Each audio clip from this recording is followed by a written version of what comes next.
Welcome to another episode of the Brown and Black podcast. My name is Jack Rico. And I'm Mike Sargent. And every week we take a look at race and pop culture through a brown and black lens.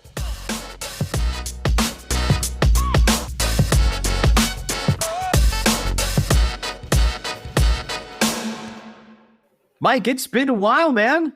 Well, we're in a multiple season here. This is the holiday season, but it's also the awards season. It's really officially the beginning of the awards season. So you and I have been inundated with that as well.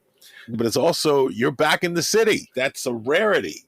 Jack Rico in the city. It is. And I know I should be here more often, man, but listen, I've moved full-time upstate. I come to the city to play, come to the city for work, but I can't live here right now just because my brain is fully focused. Like, just who I am right now is upstate guy. It's Jack the upstate guy. But the city has been great. I'm back. It feels like it's back to normal. There's a lot of foot traffic, a lot of people getting on mass transportation. That's always a very healthy thing. The holidays are upon us. Restaurants, you can't get seats, man, at restaurants. It feels like every restaurant is packed. Not so much movie theaters. I don't see that level of traffic in movie theaters. Have you noticed that on your end? No, well, I haven't gone to a lot of movies, but it's interesting that you say that because a couple of things come to mind as you're saying it. One, after the holidays, and just, you said back to normal. And I feel like I want to debate you on that because I think it's sort of like the ocean. If you look at the ocean, it looks like it's back to normal, but underneath the surface, there's so much shifting and changing going on. I know a bunch of people who got together with family and whatnot for Thanksgiving, and then they came down with either COVID or the flu or something. So people either A, are cautious, or B, throw caution to the wind and then get sick. So movie theaters have not quite come back. You know, Top Gun is coming back to the theaters for 2 weeks. It's like, we know we can make money. And I know Glass Onion has made a bunch of money. So, well, Avatar 2 is upon us.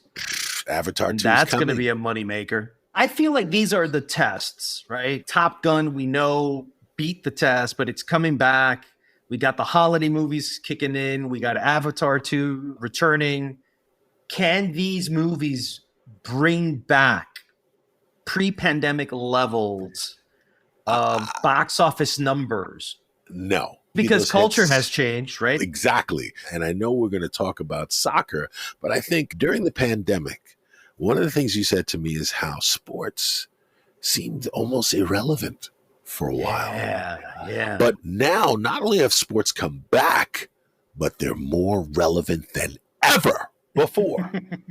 Sports to me is the panacea for lockdown depression, for any type of major depression. You're not feeling good about yourself.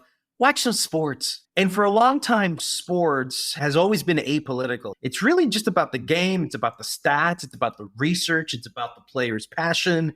Did they lose? Did they win? How did the fans feel? Strategies, drafts, expectations of the team, the previews, who cheated, who did it. The drama of sports in itself is the escapism from your reality. And if that reality is depression, this thing gets you out. And I got to tell you, man, for mental well-being, a little bit of sports in your diet isn't so bad. So now that we got the World Cup, that's all I've been watching, man. And as you can see, so has all of America. 20 million people saw the USA-Iran game. That game was so significant because A, it shows that Americans, now, I don't know how many white Americans or black Americans, we're not slicing and dicing those numbers up, but Americans, period, people who live in the United States, 20 million of them saw this game, which means that the interest in soccer or football is high, man. And because it's high, comes a lot of volatility also from foreign land. So check this out, man. Look how sports now all of a sudden is becoming a little bit political. Becoming? Well, because it wasn't during the Black Lives Matter. We could argue that it became political, but I don't think that politics permeates every single sport, every single game, every single day. I think there's specific moments where they do appear because the country is paralyzed in that chaos of the moment, like a Trump presidency, for example, a pandemic that can also be political. But right now, this specific thing with the World Cup in the United States and race kind of all collided in this one press conference. I'm not sure if you saw it, Mike, but it's been making the rounds. It's Captain America Taylor Adams, who was at a press conference, and an Iranian reporter asked them this very provocative and controversial question about Taylor Adams playing for the United States. Listen to this. First of all, you say you support the Iranian people, but you're pronouncing our country's name wrong. Our country is named Iran, not Iran. Please, once and for all, let's get this clear. Second of all, are you okay to be representing a country that has so much discrimination against black people in its own borders? My apologies on the mispronunciation of your country. Yeah, that being said, there's discrimination everywhere you go. One thing that I've learned, especially from living abroad in the past years and having to fit in different cultures and kind of assimilate into different cultures, is that in the U.S. we're continuing to make progress every single day. Like you just educated me now on the pronunciation of your country. So yeah, it's a process. I think as long as you see progress, that's the most important thing. I did see this, and I thought it was a difficult question to be asked, but I could see he was completely prepared with his answer.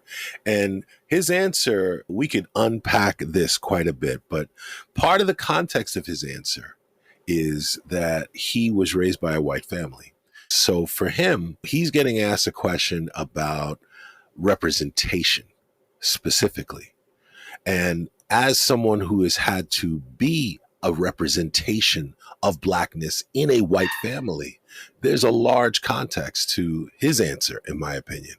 There's no correct answer, and there's no way to answer this, in my opinion, satisfying for anybody, really. But I respect his answer, and I respect where he's coming from, because at the end of the day, we're watching how easily things can move forward and how easily things can move backward. And we're seeing it being played out right now in this country. Oh, listen, man. What is really interesting about this World Cup versus previous World Cups is I think that now that the revelation of racism in America is so open, these conversations are being had by everyone, and race really is a part of every single aspect of our lives here in America. You're looking at this World Cup really different.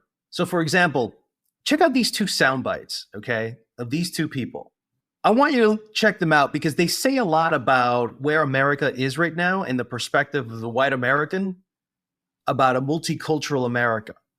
So it's almost like you're either in with the multicultural America if you're a white guy, or you're not.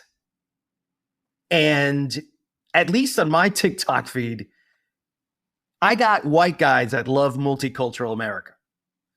So listen to this first guy who talks about how the NFL got nothing on the World Cup. And this is a white guy talking about this. And he explains why. I grew up playing soccer my entire life, so this is my sport, and I would love to see it actually take off because American football is kind of going to the wayside. Nobody wants to deal with it. Really? No. Look at FIFA. Look at the people here. Look at the culture. You can actually bring an entire world together for a solid month, and everybody can just be together and actually enjoy themselves. And you're not stuck in that little bubble of where you're from. You can have the entire world come to you. What's interesting to me about this, now keep in mind, I'm the opposite of you. I don't watch sports. I don't follow sports. I'll be honest with you, 3 months ago, I didn't even know who Messi was. Now, oh my, Mike, are you serious? I did not. Now I've seen the documentary. I've heard a whole podcast on him. I'm a Messi expert now. I can tell you all about him. And even the controversy with Mexico because he stepped on a flag and all this foolishness. But I think couple things have happened in terms of that underwater shift of culture globally, in that, like you said, if sports is a panacea for, you say, the pandemic, but it's something people go to stress release. People go crazy for sports. Let's just face it. I've seen it.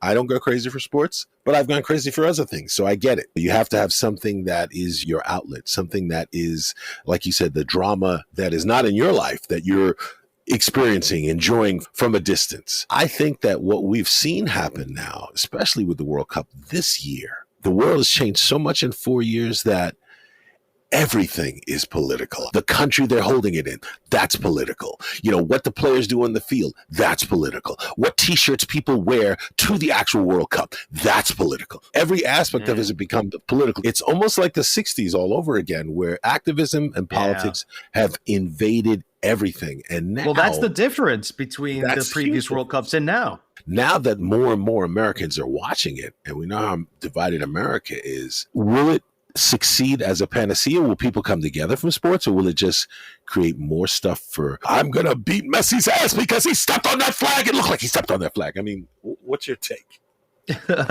My take is exactly what this second soundbite says about what an American is rooting for America outside of America. Listen to this. Hey, America, you want to see how to celebrate America? I'm in El Paso, and I'm the only white guy here. Everybody here is the Team USA. How about we all get on that same fucking page? That is what America should be. Before we started talking about it, I always come back to this thing I learned as a kid. And I know you learned it too. And you used to hear it all the time when you were a kid. You heard it in school. You heard it. It was in the air all the time about America, how America saw itself, let's just say at least 25, 30 years ago. And it's the melting pot. My grandmother came from Russia. You do not hear the melting pot. And, when I looked it up, if you put in America as a melting pot, and one of the things it says here, and this is the part I feel is ironic, it says America is a country that is quite literally built off immigration and a mix of cultures. Yet that's the thing that's dividing us. Right. And I think what this guy's saying in this soundbite, he's like, wait a minute. Yeah. I thought that from my white perspective, everybody at this bar should be white because that's what we're selling all across the world. Listen, every time, Mike, just go see it. Go watch the next USA game. But focus on the fan shots. Those fan shots are being produced and directed by some dude in the booth that is most likely a white guy. And this dude, who do you think in his head, what do you think America looks like to the world? Is it a black couple? Is it an Indian American couple? I mean, the only thing, is it a white? Is it only a group of whites? Are there women, female whites? What are the shots that are being taken to represent the United States of America? For a long time, Mike, it's been white faces from like the South that have represented the image of the United States soccer team across the world. And I think what you're starting to see in this World Cup is that multicultural America is now starting to be much more prominent. They're starting to be wealthier. They're starting to have that upward mobility where they can afford to go to Qatar and watch a World Cup game front row seats with white people. So when the shots go there and you see the fan shots, what you're really seeing is this multicultural United States of America where you're going, well, that dude looks Mexican, but he's a U.S. citizen. That person, it's the world. It's everybody's team. It's the team of the world. That's what the United States represents at the World Cup. And it's really interesting to see how these brown blackification of America within this World Cup is starting to show itself, to reveal itself. And bro, I had never seen that up to now And so these two sound bites are really interesting from a white perspective about which crew you want to be in the future. The collective effect of listening to the sound bites and what we're talking, I'm struck by the idea that white perspective, that white view, and then the view we try to project to the world. You hear a phrase like, as American as, and you fill in the blank, apple pie, baseball. But hold on a second. Baseball. How many Latinos are in baseball? How many brown and black folks are in basketball? So it's almost as if sports was the original DEI. That's where the inroads were made long ago. And now we're seeing it on the world stage. Sports is that place where if you're the best athlete, it doesn't really matter what the color of your skin is. Now, my question comes back to, though, will there be unity in the fandom of sports, especially soccer? It already is, Mike. Mike, it already, what are you talking about? That's what I'm asking. Listen, I've been to soccer tournaments. I've been to so many tournaments. I've never been to a World Cup. But in 2026, which is 4 years from now, 3 years from now. Are we going? Dude, you know I am completely emptying out the savings account for this World Cup. It's a complete money dump. I don't care. This is what I live for. World Cup, United States, Canada, Mexico. If I can go see a game at Estadio Azteca in Mexico, if I can go see a game at, I don't know, Foxborough or Arlington, Texas, okay, U.S. versus, oh my God, could you imagine that? U.S. Mexico at Arlington, Texas, or Estadio Azteca in Mexico City for the final. I mean, can you imagine for that? the border? Yes, no, I'm with it. I'm loving it. Yeah, that's it. Bro, the fight for the border. The fight for the border. Whoever wins.